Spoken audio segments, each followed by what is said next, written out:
Good morning, students. Today in class 10th we are going to discuss about how circulation of fluid occurs in the body of animals. So in chapter number 6, that is of life process, our today's topic is circulation of fluids in animals body. Student, this circulation of fluid occurs in two ways. What are these two ways? That is single circulation and double circulation of fluid. Single circulation means that it occurs single time, one time, and double circulation means it occurs two times. From two ways the fluid comes and then goes back to its part, and then from there again it goes to other parts and come back to its place. So in this way this double circulation occurs twicely, whereas single circulation occurs singly. Single circulation occurs generally in lower organism whose body is very simple, and they circulate the fluid one time, means from hot to different parts of the body and then back from different parts of the body to hot. Whereas in double circulation it occurs two times. One time the circulation occurs from the lungs to heart, and then from heart to back to lungs.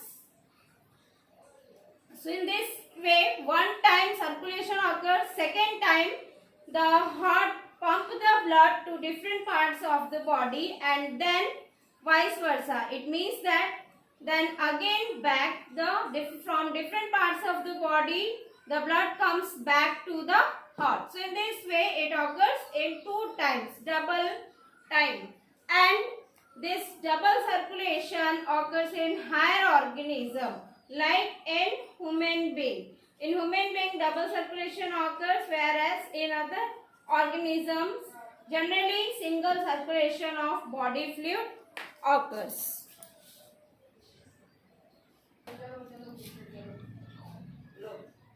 So now let's discuss about double circulation in human being in details.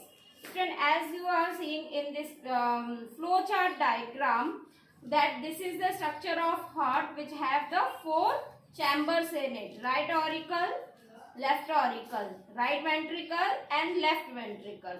And why it is double circulation? Because two times blood is circulated. One time the blood is circulated from lungs to heart and back from heart to lungs. Okay, this is one time circulation. Second time circulation is from heart to different parts of the body. Here is the superior body parts, and downside is the lower body parts or inferior body parts.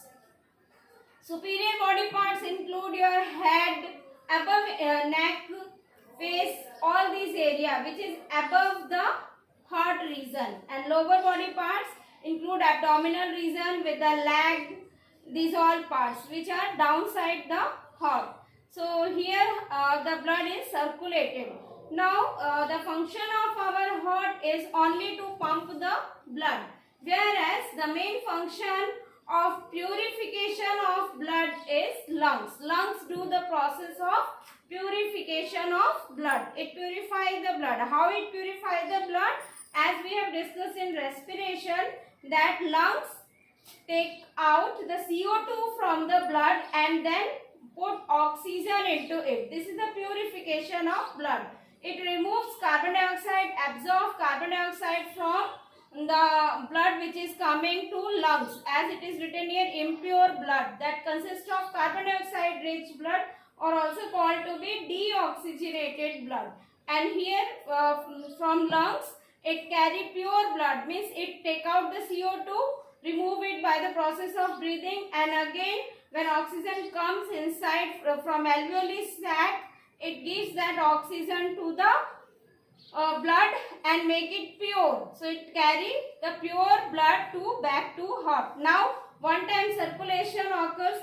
Second time this heart received the pure blood from lungs to left auricle. Then this blood goes to left auricle to left ventricle to aorta. Aorta is the biggest artery, and from that it goes in both the direction. One is superior body part, another one is inferior body part. So it goes by arteries. As we have discussed that all the arteries carry pure blood, means oxygenated blood or oxygen rich blood from heart to different parts of the body. So here in the flow chart we can see that how this aorta is further divided into arteries which carry the oxygenated blood to above the body part, superior one and the lower one. From there everywhere capillaries are there where the gaseous exchange takes place, where the interchange of both the bloods takes place. The oxygen in our body cell is utilized for releasing energy, and then it carries carbon dioxide. That carbon dioxide rich blood is carried by veins, that we have already discussed in our previous tutorial, that all the veins carry deoxygenated blood or impure blood or carbon dioxide rich blood. So these veins from superior body parts as well as lower or inferior body parts carry impure blood. Then this blood goes to vena cava. What is vena cava? It is the biggest vein.